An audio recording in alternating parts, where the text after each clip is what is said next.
The iron chains around Tiana's ankles clinked with every step on the cold stone floor of the royal kitchen. The air was thick with a smell of roasting meat and spices, a cruel mockery of the simple stews of her village, Ilara. Her mistress, Mistress Helga, a woman with a face as pinched as a closed fist, pointed a meaty finger at a colossal pot. "You Ilaran rat! Gower it! I want to see my face in the copper by the time the king finishes his midday feast." Tiana's arms still ached from hauling water before dawn. "The feast has 20 courses. It will take hours. May I have a crust of bread first? I have not eaten since." Helga backhanded her across the mouth. The sting was sharp and familiar. "You eat when I say you eat. Your village is ash. Your purpose is to work, not to whine. Now scrub." As the afternoon light faded, painting the high windows gray, the feast finally ended. Tiana's stomach gnawed at itself with a hollow pain. The other kitchen slaves were given warm broth and a portion of stew. Helga walked to the slop bucket and fished out a hard, stale end of a loaf. She then dipped a cracked bowl into the cold, greasy water used to wash the pots. She thrust them at Tiana. "Here. Your supper." Tiana stared at the congealed fat floating on the murky water. "This is not food. This is refuse. It is more than your people deserved," Helga sneered. "General Tsar showed mercy by letting you live. Now eat, or I will have you beaten and you'll get nothing." Clutching the bowl and hard bread, Tiana was shoved out into the icy courtyard to eat in the winter air. She sat on the frozen ground, her thin rags offering no protection. She dunked the rock-hard bread into the cold soup, trying to soften it, trying to make it something it was not. Shivering, she looked up at the palace towering above her. Through a grand window, she could see the outline of King Zakar, laughing. She saw the hulking form of General Tsar, who had given the order, "Kill the men. Chain the rest at," toasting with a golden goblet. She saw his sons, young mirrors of his cruelty, feasting on the bounty of a land they had stolen. A coldness settled in her soul, deeper than the winter chill. It was a cold, hard certainty. She spoke to the wind, her voice a low, venomous promise. "You think you have broken me. You think we are nothing but chattel to be fed your scraps." She crushed the stale bread in her fist. "You wiped my village from the earth. You took everything from me. So I will take everything from you." She looked from the laughing king to the proud general, to the warm lit windows of the kitchen where Helga ruled. "I swear it," she whispered, her breath a ghostly plume in the freezing air. "I will have my revenge. Not just on Tsar but on all of you. King, general, mistress, every single one who feasts while we starve. This palace will choke on its own bounty." She forced the last of the cold, greasy soup down her throat. It was no longer a meal of shame. It was a vow. "Fuel. You will all eat from my hand one day. And it will be your last meal." Days rolled into weeks and weeks into months.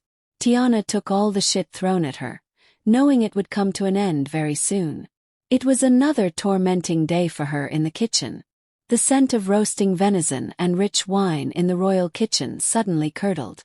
For Tiana, the fragrant steam transformed into the acrid smoke of a burning thatch roof. The clatter of pots became the clash of steel. She was no longer in Dormu. She was back in Ilara. It was the dead of night.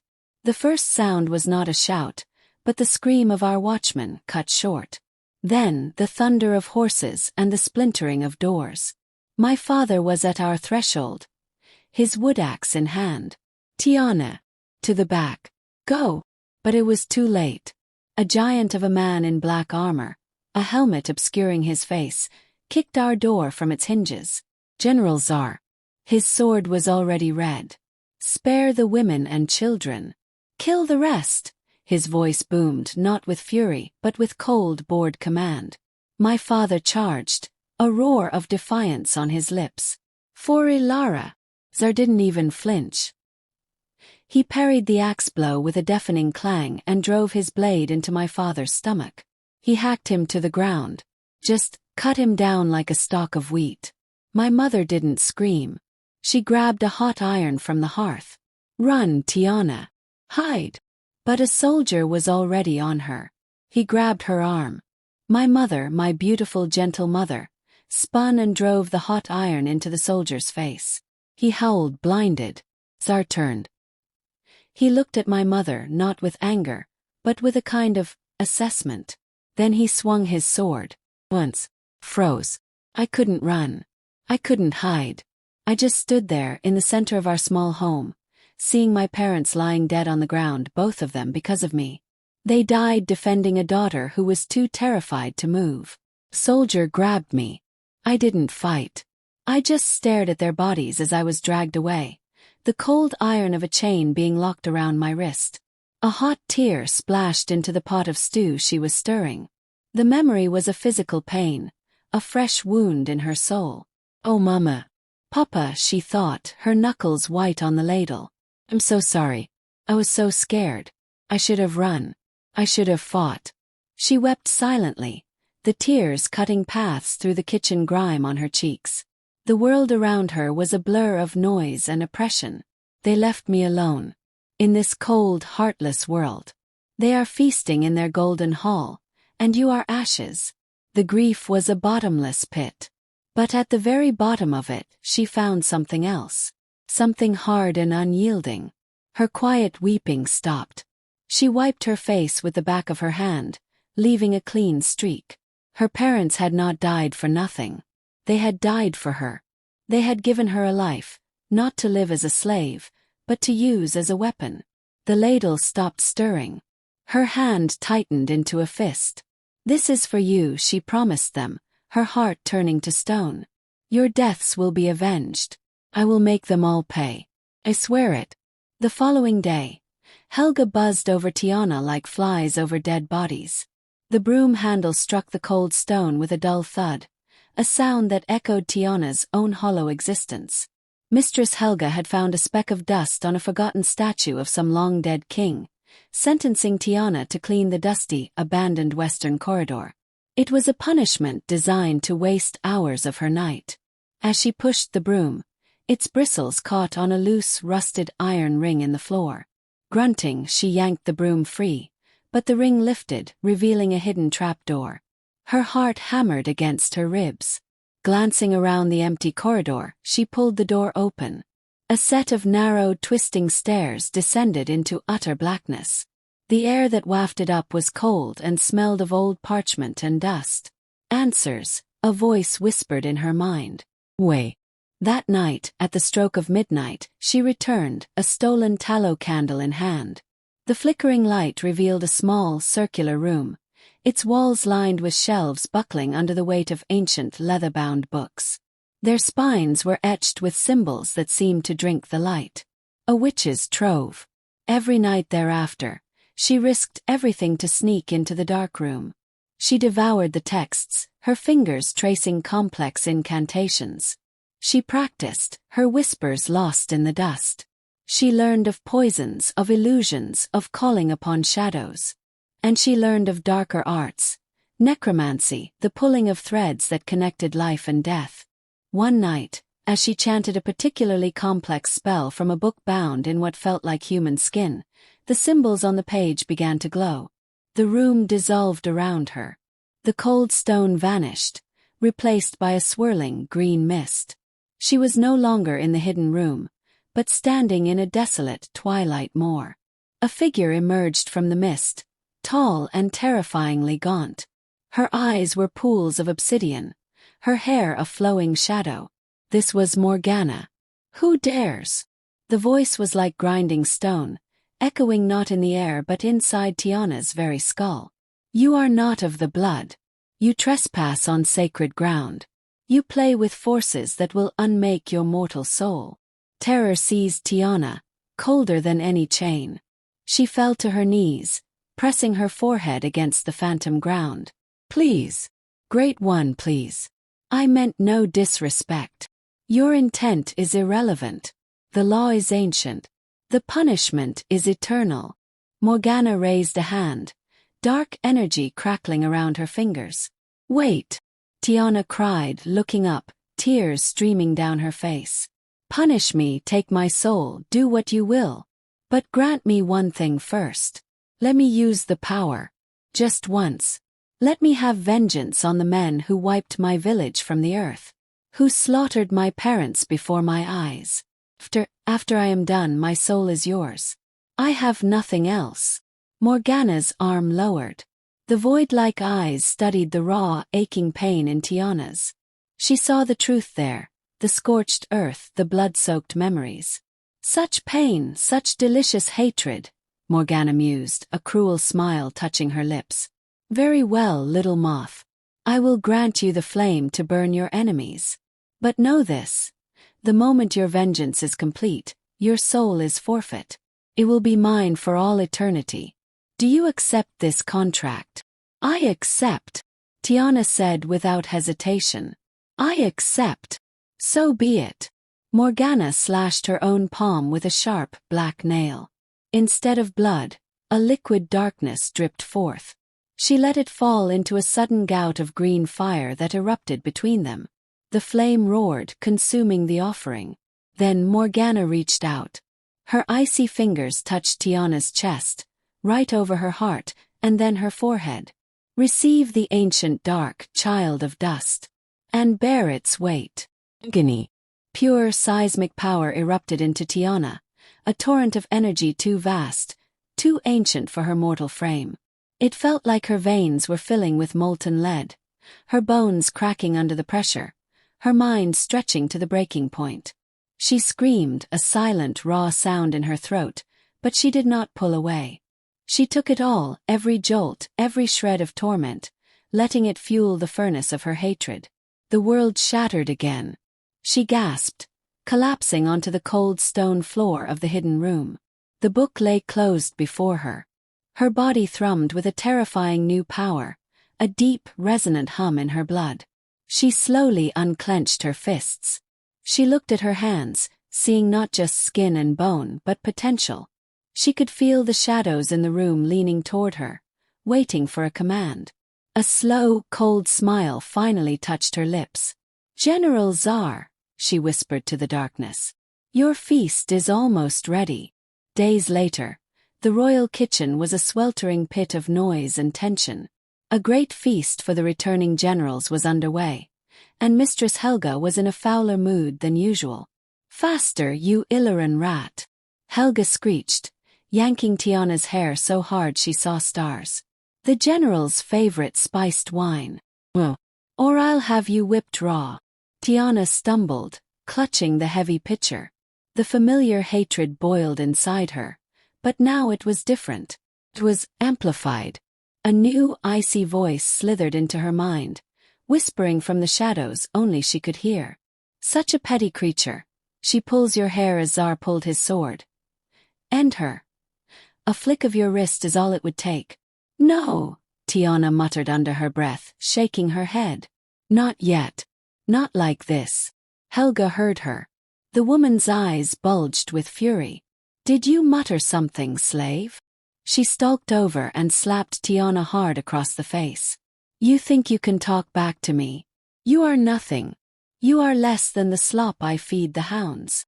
She grabbed Tiana's arm, her nails digging deep, and began dragging her toward the open window, where the cold winter air poured in.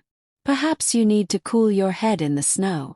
The whisper in Tiana's mind became a shriek. Now, kill her. Tiana's control snapped.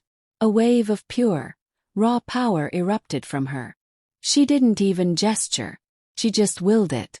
A monstrous gust of wind howled through the kitchen, extinguishing fires and sending pots clattering. It focused on Helga, lifting the shrieking woman off her feet as if she were a leaf and hurling her out the open window. A moment of silence was shattered by a sickening, distant crack. A young scullery maid ran to the window and peered down. Her scream was blood-curdling. She's dead. She landed on her neck. She's broken. Every eye in the kitchen turned to Tiana. They backed away, their faces masks of pure terror. Witch! One of them screamed. Demon! She killed her with a breath. The whispers in Tiana's head returned, cold and mocking. Murderer. You are a murderer now. Just like them. No, I didn't mean to. I lost control. Tiana clutched her head, writhing as the accusing voice echoed in her skull. The commotion brought a palace guard storming in. What is the meaning of this? Where is Mistress Helga? They all pointed trembling fingers at Tiana. She did it. She's a witch. She called a wind and threw Helga out the window. She killed her. The soldier looked from their terrified faces to Tiana, who was still holding her head, her eyes wide with a panic that looked like guilt. He seized her roughly. You'll answer to the king for this, sorceress. He dragged her, stumbling, through the grand halls and into the throne room before King Zacher and his court, including a smug General Tsar. Your Majesty, the soldier announced, throwing Tiana to the marble floor. This kitchen slave is accused of witchcraft. She murdered the kitchen mistress, Helga, by supernatural means before a dozen witnesses. The king leaned forward, his eyes gleaming with cruel interest. Is this true? Do you practice the dark arts? Tiana could barely speak, the whispers still screaming in her mind. She was hurting me. The king didn't let her finish. He stood, addressing the entire court. This filth from Ilara has brought corruption into our very home. She is a witch. A demon in human skin. He pointed a jeweled finger at her. Let all of Dormu see what becomes of such evil. Take her to the arena. Execution now. Dragged through the streets to the roaring arena, Tiana was tied to a wooden stake. The executioner, a hulking man with a hood and a heavy axe, stepped forward. The crowd screamed for her blood. This was it. Her vengeance had died before it began. She had failed. She closed her eyes, awaiting the blow. But then she saw them, flickering at the edge of the crowd. Her mother and father, their forms translucent, the terrible wounds that had killed them still dripping ethereal blood onto the sand. They didn't speak. They just looked at her. Their eyes held not accusation, but a silent reminder. Remember your promise. The spell broke. The whispers of doubt were drowned out by a roar of her own rage. The executioner raised his axe. Tiana's eyes snapped open, burning with green fire. No, she said, her voice no longer her own, but layered with the power of an ancient coven. She flexed her arms. The chains holding her to the stake shattered into 1,000 pieces. The concussive blast hit the executioner head-on, throwing him backwards and reducing him to a smoldering husk. Silence fell over the arena.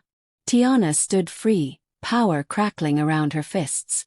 She looked up at the royal box, directly at a stunned General Tsar and a terrified king. You pronounced me a witch, she said, her voice echoing unnaturally across the stunned arena. Now you shall see what one truly is. A deathly silence fell over the arena. Tiana stood amidst the shattered chains, her chest heaving, the executioner's smoldering corpse at her feet. Her eyes, burning with emerald fire, scanned the terrified crowd and the royal box. She raised her hands. With a sound like grinding mountains, every archway, every gate leading in and out of the arena sealed shut with solid, unbreakable stone. They were all trapped. Guards! Seize her! King Zacher's voice shrieked, cracking with fear. A squad of soldiers charged onto the sand. Tiana didn't even turn. A flick of her wrist and a wave of invisible force slammed into them, snapping bones and ending lives before they could take another step. General Tsar, his face a mask of fury and disbelief, drew his legendary sword. Demon! Face me! He charged. Tiana simply held out her hand. The fine steel of his blade glowed red, then white-hot, melting into molten slag that dripped onto the sand. The ornate hilt seared his hands, and he screamed, dropping the useless, burning metal. She clenched her fist. An invisible force seized him, driving him to his knees in the dirt before her. Please, he choked, struggling for air as she toyed with the very breath in his lungs. Mercy! I beg you! Tiana leaned down, her voice a whisper that carried across the silent arena. Did you give mercy to the watchman of Ilara whose throat you slit? Did you give mercy to my father, who you hacked down? Did you give mercy to my mother when she begged for my life? Recognition and sheer terror dawned in his eyes. He remembered. A sharp, searing pain erupted in Tiana's back. She gasped, stumbling forward. An arrowhead protruded from her chest. She turned and saw a soldier reloading a crossbow. With a snarl she pointed, and the man was engulfed in a pillar of green flame. The distraction was all Tsar needed. He pulled a hidden dagger from his boot and lunged for her throat. Die, witch! Tiana deflected his arm with a gust of wind that shattered the bones in his wrist. She rose, bleeding, her power pulsing erratically. She stretched both hands toward him. For Ilara, she whispered. General Tsar burst. It was not an explosion of blood, but a violent, terrifying unraveling of his very being, torn into 1,000 pieces that vanished into smoke. More arrows thudded into her back, her side. She cried out, falling to one knee, the sand turning dark around her. King Zakher emerged from behind a wall of shields, a triumphant, cruel laugh on his lips. His soldiers formed a cautious ring around her. You see, he jeered. You are nothing, a savage with a few tricks. You are as worthless and fleeting as all the nations I have conquered. You die like a dog in the dirt. His words were the final spark. Worthless, fleeting. Tiana looked up, her vision blurring, but her resolve crystallizing into something absolute and final. No, she breathed. I am their vengeance. She slammed her hands onto the sand. A ring of fire erupted around King Zakher, heatless at first, then intensifying into an inferno. His triumphant laugh turned into a scream of utter agony as the flames consumed him, burning his royal finery, his flesh, his very bones to ash in moments.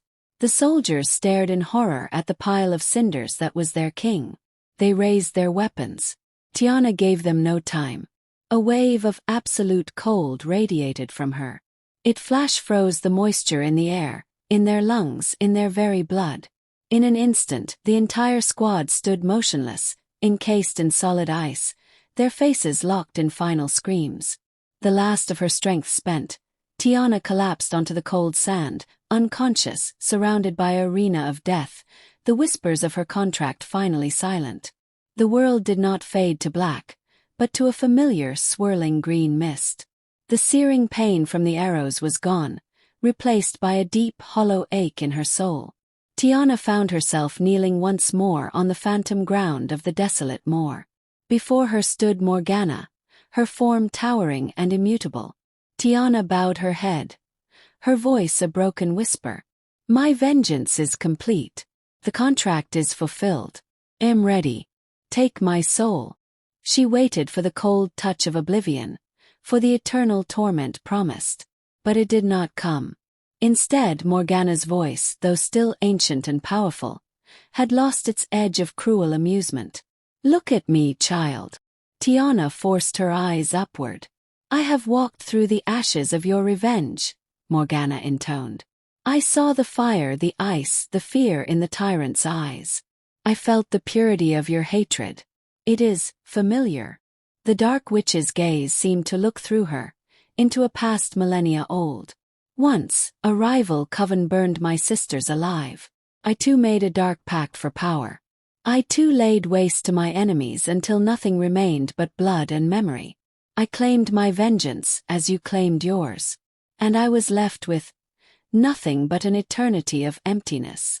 Morgana descended, her form seeming to shrink until she was merely a tall woman looking down at Tiana. To claim your soul now would be to claim a mirror of my own. There is no sport in it, no justice, only pity. Tiana stared, uncomprehending.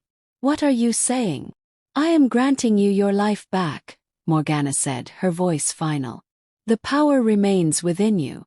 Oh, live. Tears welled in Tiana's eyes, not of joy but of despair. No, please no. I have nothing to live for. My family is gone. My home is ashes. My purpose is finished. I want to die. I earned my end. Foolish child, Morgana snapped, but not unkindly. Death is a retreat. Surrender. Is your will so weak that you would rather cease to be than face a new dawn? You speak of having nothing to live for. Then find something. She gestured, and in the mists, images flickered.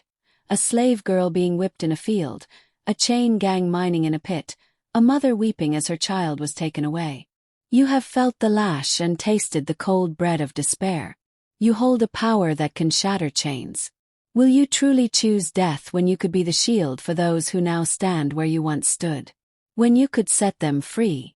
The words struck Tiana like a physical blow. The all-consuming focus on her own pain and revenge had blinded her to anything beyond it. A new purpose, vast and daunting, unfolded before her. Realization dawned, washing away the desire for oblivion. She had been given not a punishment, but a mission. A single tear traced a clean path down her cheek. I understand. She bowed her head again, not in submission but in gratitude. Thank you. I will not waste this second chance. See that you do not. Morgana reached out and placed a cold hand on Tiana's chest. A jolt of energy, pure and healing, surged through her. Tiana gasped, coughing, and opened her eyes. She was lying on the cold sand of the arena, but the arrows were gone. She was given a chance to live again, to live the life she was meant to live.